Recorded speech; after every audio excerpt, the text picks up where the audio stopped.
So today I'll be walking you through how I replaced my mid-range driver in my Logic 7 setup in my BMW 650. It's a 2006, so it's about 10 years old at this point, and I just kind of enjoy keeping it alive. And at this point, one of the drivers went out. It happens to be my mid-range on the rear side deck, so it's like right behind your seat. This is from the back of the car, back seat area. Removing this panel, it's pretty straightforward. The only difficult part is, believe it or not, something as simple as removing the rear headrests. Especially on the older model cars, they are very resistant to being removed. So I couldn't even get mine out with a pry bar. They're supposed to just kind of lift right out when you wiggle them. Well, I watched some videos on that and saw some guys get them out, and mine did not come out like that. What I wound up doing was spraying some anti-seize. You could probably use just WD-40 and let it go down the vertical pipes on the headrest, and then the next day they just popped right out without any effort. So that's a tip for you if you're going to be getting this part of the panel. For this video, I'll be starting as if you've already gotten this rear panel out. So whether you have the Logic 7 system, which is the high-end version of the speaker system for BMW, or whether you have the standard system, you should have two drivers on either side here, a mid-range and a tweeter. Once you get the panel out, let's look at the flip side of this. You can see how it's wired. The mid-range would go right here. I've already removed mine, so I'll show you how that goes back together and the hack I did to get my Polk to fit. And then your tweeter over here. So you'll have a wire coming from the bundle. It goes into your mid-range and it jumps off to your tweeter. The new speaker I got, it's Polk. It's a pair of DB401s. I'm going to do both sides. I figure if this one just the voice coil burnt out, the other side's probably not too far behind, so I'm going to do both proactively. But this new DB401 came recommended on some forums as being pretty matched to the Logic 7. Unless you're crazy about audio, I doubt you'll hear a difference there as far as it not matching the other drivers. I think this will do just fine. So the nice thing about the DB401 here is if you look at the actual driver, it has a tweeter in the middle of it. So unlike the original driver, which looks like this after I cut it out of the surround, it's not separate, so it's all in one unit. You have a mid-range and a tweeter there. So I'm not even going to use this extra external tweeter. I'm just going to mount this into the original area where the mid-range was previously. So the reason I was really making this video is I just wanted to show you how I was going to go about mounting this. You'll notice here that this driver has 4 holes.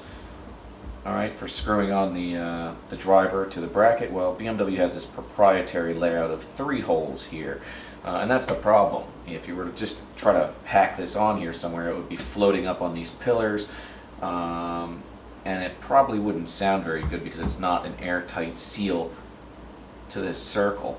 So what I did was I took a Dremel, balance this out here, and this old driver used to go like this. So basically,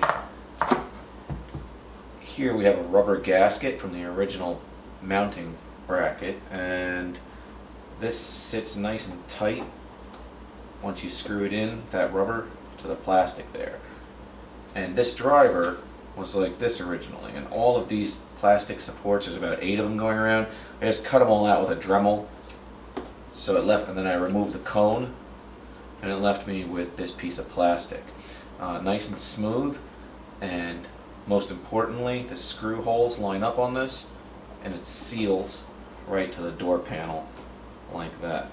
So all you need to do is screw that back down once you cut the old driver out of there, and you can just cut around that with a razor blade, the surround of the speaker, make it nice and flush and clean like mine, and cut all those, again, those support brackets off, and it'll just come right out, and you'll have a nice mounting bracket for your new 4-hole speaker. So I'm going to screw that back on now.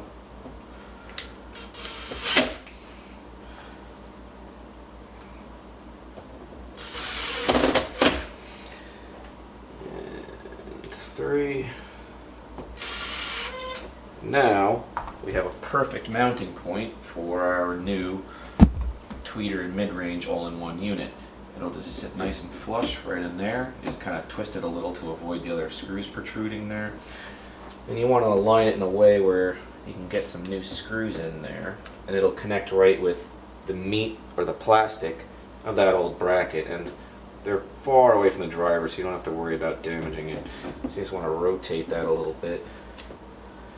And I have some small Phillips wood screws laying around, which will self-tap their way through the plastic. You don't need to pre-drill, and bite nice in there. My hole's already there, so it's going to go in quick. You can see the metal just making a nice snug tight fit there.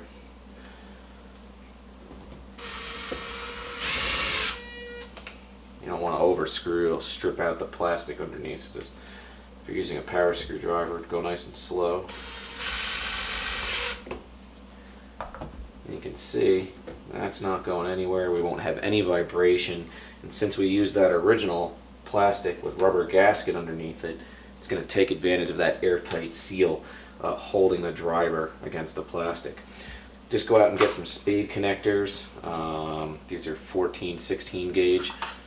Nice and small, and you're just going to crimp these. You don't even need to solder them right onto the BMW speaker wires that are in there. Connect the spade connectors to the speaker over here. Once you go back in the car, these will just clip right on like any old spade connector, and you'll be back in business. I just tucked away this extra wire here on this OEM external tweeter. Because I'm not going to use it. There's already a tweeter in this mid-range.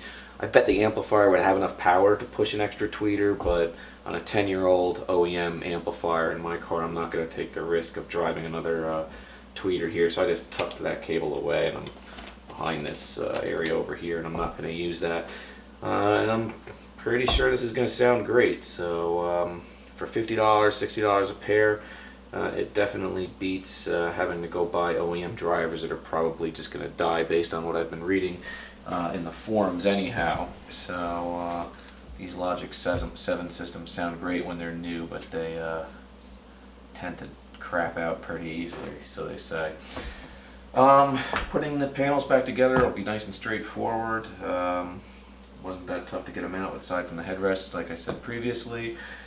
And hopefully this helps some of you out who might have blown speakers in their original BMW 650, 750, or the 5 Series. They're all pretty similar layouts, so this trick would probably work for them as well.